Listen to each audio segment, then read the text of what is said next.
শুভেচ্ছা, স্বাগত মাছরাঙা নিউজ শোতে। আপনাদের সঙ্গে আছি আমি ফারহানা পারভিন। এই আয়োজনে দিনের গুরুত্বপূর্ণ সংবাদের পাশাপাশি থাকবে রাজধানীর বাইরের আপডেট। এছাড়া থাকছে বাণিজ্য এবং ক্রীড়া সহ আন্তর্জাতিক নানান খবর। প্রথমেই সারাদিনের নিউজ আপডেট। তালিকায় না থাকায় জাতীয় নাগরিক পার্টি এনসিপিকে শাপলা প্রতীক দেওয়ার সুযোগ নেই বলে জানিয়েছেন নির্বাচন কমিশনের সিনিয়র সচিব আক্তার আহমেদ। দুপুরে নির্বাচন কমিশনের সাংবাদিকদের তিনি বলেন, যেহেতু নির্বাচন বিধিমালায় নেই তাই শাপলা প্রতীক দেওয়ার সুযোগ নেই। এনসিপিকে চিঠি দিয়ে জানানো হয়েছে তারা এ মাসের ১৯ তারিখের মধ্যে অন্য কোনো প্রতীক চেয়ে আবেদন না করলে এই বিষয়ে কমিশন নিজেই সিদ্ধান্ত নেবে। এক প্রশ্নের জবাবে আক্তার আহমেদ বলেন, গণভোট হবে কি হবে না এই বিষয়ে নির্বাচন কমিশনকে এখনো কিছু জানানো হয়নি। শাপলার বিষয়ে নির্বাচন কমিশনের অবস্থান একই, যেহেতু নির্বাচন পরিচালনা বিধিমালায় এটা নাই, অর্থাৎ দেওয়ার সুযোগ নাই। আমরা একটা চিঠি দিয়েছি ওনাদেরকে যে আগামী ১৯ তারিখের ভিতরে ওনারা বিকল্প ওনাদের চাহিত প্রতীক জানাবেন। যদি এটা ১৯ তারিখের ভিতরে না জানান তাহলে স্বীয় বিবেচনায় নির্বাচন কমিশন এ বিষয়ে প্রতীক সিদ্ধান্ত নেবে। বাড়ি ভাড়া ভাতা বৃদ্ধি সহ ৩ দাবিতে টানা তৃতীয় দিনের মতো কেন্দ্রীয় শহীদ মিনারে অবস্থান কর্মসূচি পালন করছেন এমপিওভুক্ত শিক্ষা প্রতিষ্ঠানের শিক্ষক এবং কর্মচারীরা। দাবি আদায় না হওয়ায় পূর্ব ঘোষিত কর্মসূচি অনুযায়ী বিকেল ৪টার পর তারা সচিবালয় অভিমুখে পদযাত্রা শুরু করেন।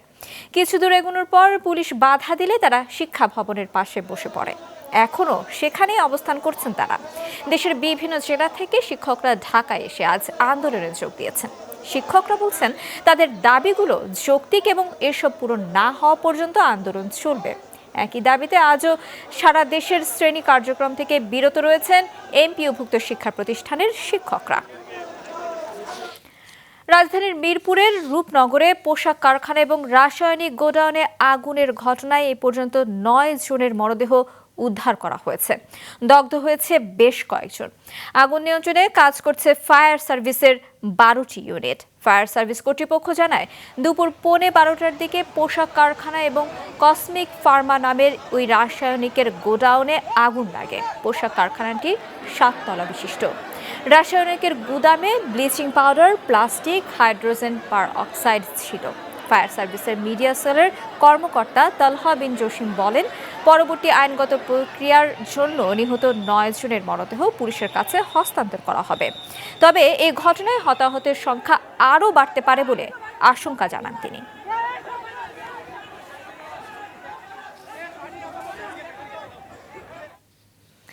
দর্শক, এই বিষয়ে আরো জানাতে মিরপুরের রূপনগর এলাকা থেকে সরাসরি যোগ দিচ্ছেন আমাদের সিনিয়র রিপোর্টার মাহমুদুল হাসান। মাহমুদ, আপনার কাছে জানতে চাই যে আগুনের সার্বিক পরিস্থিতি কেমন দেখতে পাচ্ছেন আপনি?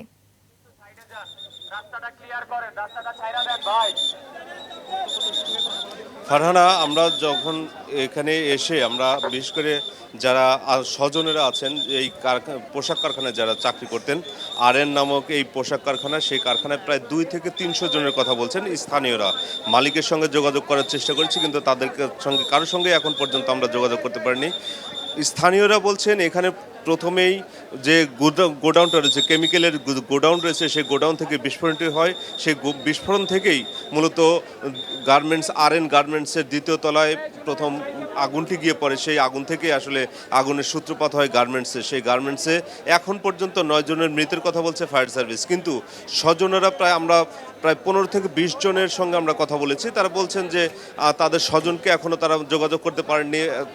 কেউ কেউ বলছেন যে যখন আগুন লাগে তখনও আমরা কথা বলেছি এবং কথা বলতে বলতেই মুহূর্তের মধ্যে সংযোগ বিচ্ছিন্ন হয়ে গেছে, তারা যোগাযোগ করতে পারেনি। এরকম ঘটনাও কিন্তু আমরা শুনছি। তো ফায়ার সার্ভিসও বলছেন যে শুধু ৯ জন নয়, হতাহত তার বেশিও হওয়ার সম্ভাবনা রয়েছে, কারণ এখন পর্যন্ত কেমিক্যাল গোডাউনের যে আগুন সেটা এখন পর্যন্ত নিয়ন্ত্রণে আনা সম্ভব হয়নি। সেখান থেকে ধোঁয়া এবং আগুনের যে লেলিহান সেটাও কিন্তু এখন পর্যন্ত দেখা যাচ্ছে। সেই বিষয়ে আমরা ফায়ার সার্ভিসের সঙ্গে আমরা কথা বলেছি, আসলে কি পরিমাণ এই দাহ্য পদার্থ এখানে ছিল তারা বলছেন যে আন্দাজ করা যাচ্ছে না। তবে আমরা পূর্বে কয়েকটি আমরা এইখানে সংবাদ সংগ্রহ করেছি। জি মাহমুদ, বুঝতে পেরেছি সেখানকার অবস্থা। অসংখ্য ধন্যবাদ আপনাকে। রাশিয়ার যুদ্ধে সাম্প্রতিক সময়ে এক বাংলাদেশের মৃত্যুর পর এবার আরেক বাংলাদেশের অংশগ্রহণে চাঞ্চল্য সৃষ্টি হয়েছে। তিনি শুধু যুদ্ধে অংশই নিচ্ছেন না, সামাজিক যোগাযোগ মাধ্যমে সরাসরি দেখাচ্ছেন যুদ্ধক্ষেত্রের ভয়াবহ সব পরিস্থিতি। বিস্তারিত নিউজ শো প্রতিবেদনে। মনে করেন জীবন আর ভালো থাকবো না। সামাজিক যোগাযোগ মাধ্যমে হঠাৎ ভাইরাল এক বাংলাদেশি তরুণ, হাতে বন্দুক, পরনে সামরিক পোশাক। রাশিয়ার যুদ্ধক্ষেত্র থেকে তিনি করছেন লাইভ ভিডিও, যেখানে দেখা যাচ্ছে যুদ্ধের ভয়াবহ বাস্তবতা। ভিডিওতে দেখা যায় মাটিতে ছড়িয়ে আছে অসংখ্য অবিস্ফোরিত মাইন। বিশাল এক এলাকা জুড়ে ছড়িয়ে থাকা সেই মাইনগুলোর দৃশ্য দেখে যে কারো গা শিউরে উঠবে। আরও ভয়াবহ বিষয় হলো, একই ভিডিওতে তিনি দেখাচ্ছেন তার এক সহযোদ্ধা মাইন বিস্ফোরণে নিহত হয়েছেন। চারপাশে ছড়িয়ে আছে সহযোদ্ধাদের নিথর দেহ। অবিশ্বাস্য ব্যাপার হলো, এমন ভয়ঙ্কর পরিস্থিতির মাঝেও তিনি ভিডিওটি করছেন অত্যন্ত স্বাভাবিকভাবে। তার মুখে বা আচরণে ভয়ের কোনো ছাপ নেই। তার এমন ভিডিও ছড়িয়ে পড়তেই তোলপাড় সামাজিক যোগাযোগ মাধ্যমে। ভিডিও এর কমেন্ট সেকশনে কেউ তাকে বলছেন সাহসী তরুণ, কেউ কেউ তার এই কাজকে বলছেন বোকামি, আবার কেউ তার নিরাপত্তা নিয়ে উদ্বেগ জানাচ্ছেন, কেউ কৌতূহলী হয়ে তার প্রকৃত উদ্দেশ্য জানতে চাচ্ছেন। ইতোমধ্যে তার ভিডিওর নিচে লাখো লাখো মন্তব্য ও শেয়ার দেখা গিয়েছে। সামাজিক যোগাযোগ মাধ্যমে তার আইডি ঘেঁটে জানা যায় তার নাম সোহেল সর্দার নীরব। তিতুমির কলেজ থেকে পড়াশোনা শেষ করা এই তরুণ 2024 সালের জুলাই মাসে রাশিয়ার উদ্দেশ্যে দেশ ছাড়েন। রাশিয়ার হয়ে যুদ্ধে অংশ নেওয়া বাংলাদেশিদের মধ্যে নীরবই প্রথম নয়। এর আগেও দালালের খপ্পরে পড়ে রাশিয়ার হয়ে যুদ্ধে অংশ নিতে দেখা গিয়েছে বাংলাদেশিদের। সর্বশেষ রাজবাড়ী সদরের নাগরিক নজরুল ইসলাম দালালের খপ্পরে পড়ে রাশিয়ার হয়ে যুদ্ধে অংশ নিয়ে মারা যান। সিফাত রহমান, মাছরাঙা, নিউজ শো।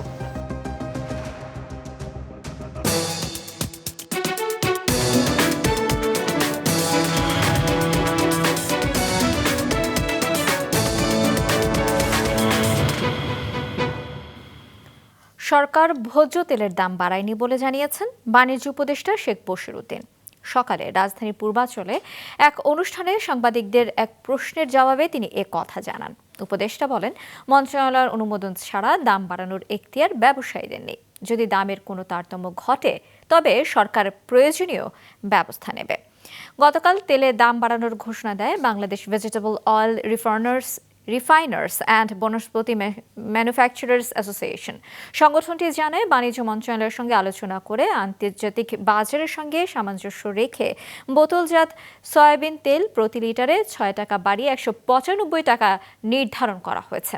অন্যদিকে খোলা সয়াবিন তেল প্রতি লিটারে 8 টাকা বাড়িয়ে 177 টাকা নির্ধারণ করা হয়েছে। এছাড়া 5 লিটারের প্রতি বোতল সয়াবিন তেল 23 টাকা বাড়িয়ে 945 টাকা এবং প্রতি লিটার খোলা পাম তেলের দাম 13 টাকা বাড়িয়ে 163 টাকা নির্ধারণ করা হয়। আজ থেকে নতুন এই দর কার্যকর হবার কথা।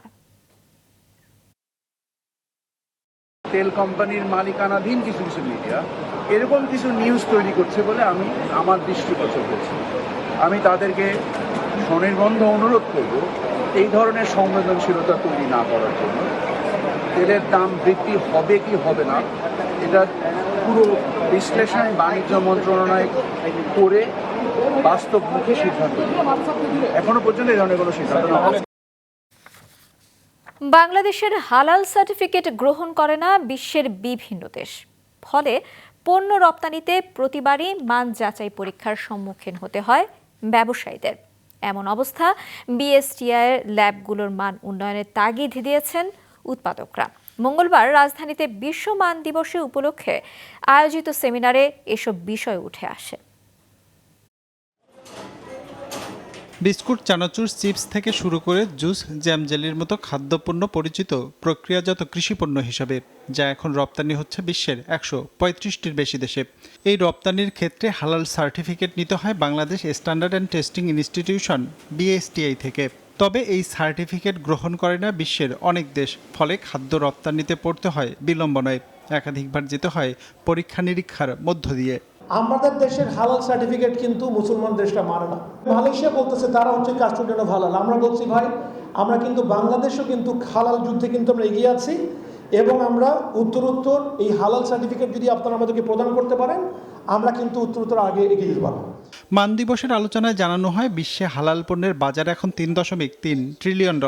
2030 সাল নাগাদ যা বেড়ে দাঁড়াবে $9.45 ট্রিলিয়নে। সেই বাজারে দেশীয় পণ্যের রপ্তানি বাড়াতে বিএসটিআই ল্যাবগুলোর গুণগত মান উন্নয়নের পরামর্শ দেওয়া হয় আলোচনায়। তাগিদ দেওয়া হয় পণ্যের মান যাচাইয়ে দীর্ঘসূত্রিতা কমিয়ে ব্যবসায়ী বান্ধব হবার। বিএসটিআই একটা দেশের ইন্ডাস্ট্রির জন্য একটা খুব একটা প্রতিষ্ঠান, এবং সেই সার্ভিসগুলো ইমিডিয়েট হওয়া উচিত এবং নিরবিচ্ছিন্নভাবে হওয়া উচিত, এবং সেটা যদি ডিজিটাল করা যায় সেটা বেটার। প্রক্রিয়াজাত পণ্য রপ্তানি থেকে আয় বাড়াতে চায় সরকারও। সে লক্ষ্যকে সামনে রেখে বিএসটিআই ল্যাবগুলো উন্নত করা হচ্ছে বলে জানানো হয় আলোচনায়। এ সময় পণ্যের মান নিশ্চিতে নজরদারি বাড়ানোর পাশাপাশি মান সনদের সক্ষমতা বাড়ানোর আশ্বাস দেওয়া হয় অনুষ্ঠানে।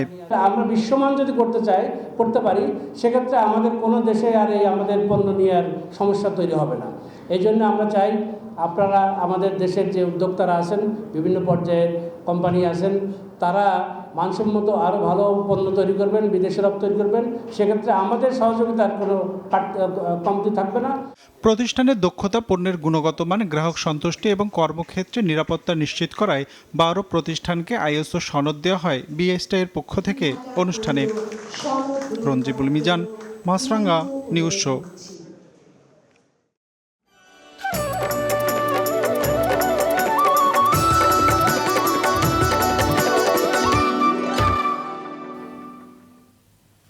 থাইল্যান্ডের সম্প্রতি অনুষ্ঠিত হয়ে গেল আকর্ষণীয় ঐতিহ্যবাহী মহিষ দৌড় উৎসব। প্রতি বছর অক্টোবরের শুরুতেই চোনবুরি প্রদেশে এর আয়োজন করা হয়।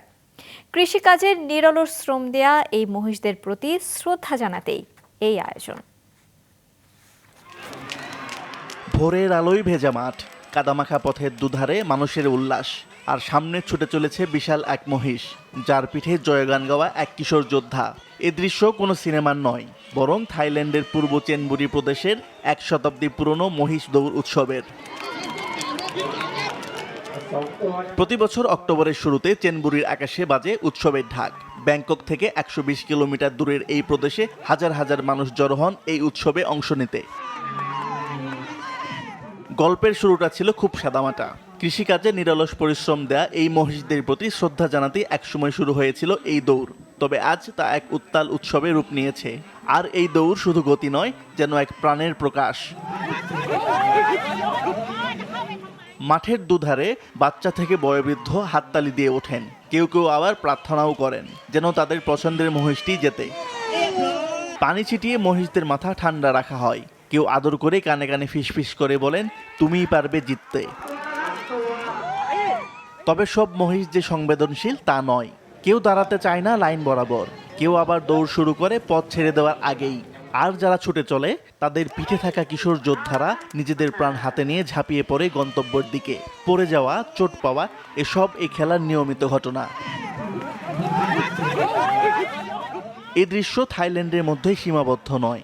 থাইল্যান্ডের মতো ভারতের দক্ষিণাঞ্চলেও মারামাদি ও কামবালা নামে পরিচিত গরুর দৌড় যেন এক বিশাল সংস্কৃতির রূপ। আসিফ আল আমিন, মাছরাঙা, নিউজ শো। জেনজি নেতৃত্বাধীন সরকার বিরোধী আন্দোলনের মুখে দেশ ছেড়ে পালিয়েছেন আফ্রিকার দ্বীপরাষ্ট্র মাদাগাস্কারের প্রেসিডেন্ট আন্দ্রি রাজোয়েলিনা। এর আগে জেনজির আন্দোলনে শ্রীলঙ্কা, বাংলাদেশের পর নেপালের সরকারের পতন হয় দুর্নীতির দায়ে। বিদ্যুৎ ও পানি সংকটকে কেন্দ্র করে গত 25 সেপ্টেম্বর থেকে মাদাগাস্কারে জেনজিদের নেতৃত্বে শুরু হয় সরকার বিরোধী আন্দোলন। তরুণদের এই বিক্ষোভ রক্তক্ষয়ী রূপ নিলে রাষ্ট্রীয় টেলিভিশনে দেয়া ভাষণে সরকার ভেঙে দেওয়ার ঘোষণা দেন president Andry Rajoelina. Kua Nuizan, Arakni Andin Fa Ivatam Dimapur, Awamni Lalapan Renan. বিক্ষোভ শুরুর পর থেকে গেল 4 অক্টোবর পর্যন্ত দেশটিতে অন্তত 22 জন নিহত হয় বলে জানিয়েছে জাতিসংঘ। সরকার ভেঙে দেওয়ার পরও আন্দোলন অব্যাহত রাখে তরুণ বিক্ষোভকারীরা। তারা প্রেসিডেন্ট আন্দ্রি রাজোয়েলিনার পদত্যাগ চান। এরই প্রেক্ষিতে 13 অক্টোবর রাতে বিক্ষোভের মুখে দেশ ছাড়েন রাজোয়েলিনা। বিষয়টি নিশ্চিত করেছে প্রেসিডেন্ট কার্যালয়ের কর্মকর্তারা। ফরাসি সামরিক বাহিনীর বিমানে ফ্রান্সের রাজধানী প্যারিসের উদ্দেশ্যে রওনা হন বলে জানায় দেশটির বিরোধী দলের নেতা ও অন্যান্য কর্মকর্তারা। বিরোধী দলের নেতারা আরও জানান, সেনাবাহিনীর কয়েকটি ইউনিট বিদ্রোহ করে বিক্ষোভকারীদের সঙ্গে যোগ দেওয়ায় প্রেসিডেন্ট পালিয়ে যান। সোমবার গভীর রাতে অজ্ঞাত স্থান থেকে সোশ্যাল মিডিয়ায় প্রচারিত এক ভিডিও বার্তায় মাদাগাস্কারের প্রেসিডেন্ট জানান, সামরিক বাহিনীর বিদ্রোহের পর প্রাণনাশের শঙ্কায় দেশ ছাড়লেও পদত্যাগের ঘোষণা দেননি তিনি।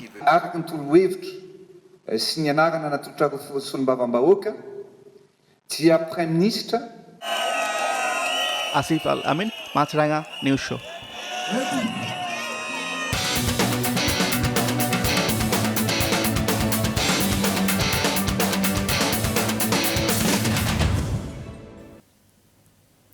ফিফা বিশ্বকাপে খেলার যোগ্যতা অর্জন করে ইতিহাস গড়েছে আফ্রিকার দ্বীপদেশ কেপ ভার্দে। দ্বিতীয় ক্ষুদ্রতম দেশ হিসেবে বিশ্বকাপে খেলবে কেপ ভার্দে, যে দেশটির আয়তন খুলনা জেলার চেয়েও কম। শেষ বাঁশি বাজার সঙ্গে সঙ্গে আনন্দের বিস্ফোরণ। ছোট্ট দ্বীপদেশ কেপ ভার্দে প্রথমবারের মতো জায়গা করে নিয়েছে ফুটবল বিশ্বকাপের মূল পর্বে। কেপ ভার্দের রাজধানী প্রাইয়ার ন্যাশনাল স্টেডিয়ামে খেলোয়াড়রা পতাকা হাতে দৌড়াচ্ছে, দর্শকরা নাচছে, উল্লাসে ভাসছে।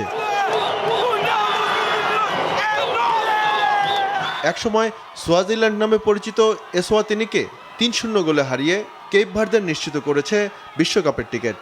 ক্যামেরুনের মতো দলকে পেছনে ফেলে গ্রুপ ডি এর শীর্ষে থেকে শেষ করেছে ব্লু শার্কস দল। কেপ ভার্দের জনসংখ্যা মাত্র 5,30,000। ঢাকার মিরপুরেই এর চেয়ে 4 গুণ বেশি মানুষের বসবাস। আয়তনের দিক থেকে কেপ ভার্দে খুলনা জেলার চেয়েও ছোট একটি দেশ। এর আগে সবচেয়ে কম 3.5 লাখ জনসংখ্যার দেশ হিসেবে 2018 বিশ্বকাপে খেলেছিল আইসল্যান্ড। কেপ ভার্দে এখন আফ্রিকার 9টি প্রতিনিধি দেশের একটি, যারা খেলবে 2026 সালের বিশ্বকাপে। ম্যাচ শেষে কেপ ভার্দের রাজধানী প্রাইয়ায় উল্লাসে ফেটে পড়ে সবাই। রাস্তায় নেমে আসে হাজারো সমর্থক, হাতে জাতীয় পতাকা, মুখে ব্লু শার্কসের জয়ধ্বনি। এই ম্যাচ দেখার জন্য সোমবার সরকারি ছুটি ঘোষণা করা হয় দেশটিতে। 1975 সালে পর্তুগালের কাছ থেকে স্বাধীনতা লাভের পর তারা প্রথম বিশ্বকাপে যোগ্যতা অর্জনের চেষ্টা করে 2002 সালে। আফ্রিকা কাপ অফ নেশনসে 2013 ও 2023 সালে কোয়ার্টার ফাইনালে উঠেছিল দলটি। বর্তমানে তাদের ফিফা র্যাঙ্কিং 70। কেপ ভার্দে সাধারণত পর্যটনের জন্য পরিচিত, তবে 2024 প্যারিস অলিম্পিকে বক্সার ডেভিড দে পিনা ব্রোঞ্জ জিতে দেশটির ইতিহাসে প্রথম অলিম্পিক পদক এনে ইতিহাস গড়েন। কেপ ভার্দের এই সাফল্যের পেছনে অন্যতম বড় অবদান দেশটির প্রবাসী ফুটবলারদের। ইউরোপের বিভিন্ন লিগ থেকে খেলোয়াড়দের নিয়ে এসে দল গড়া হয়েছে, যেমনটি এখন হচ্ছে বাংলাদেশে। আর পুরো দলকে একসুতোয় গেঁথেছেন 2020 সাল থেকে দায়িত্বে থাকা কোচ বুবিস্তা, যিনি একসময় কেপ ভার্দের জাতীয় দলের খেলোয়াড় ছিলেন। আফ্রিকা থেকে এ পর্যন্ত মরক্কো, তিউনিসিয়া, মিশর, আলজেরিয়া, ঘানা ও কেপ ভার্দে 2026 বিশ্বকাপে খেলা নিশ্চিত করেছে। আরও 3টি আফ্রিকান দল তাদের সঙ্গে যোগ দেবে। কেপ ভার্দে প্রমাণ করেছে, স্বপ্ন বড় হলে আকার নয়, বিশ্বাসী আসল শক্তি। শাহরিয়ার পামির, মাছরাঙা নিউজ শো। এ ছিল আজকের মতো। আমাদের পরবর্তী সংবাদ সন্ধ্যা 7টায় দেখার আমন্ত্রণ রইল।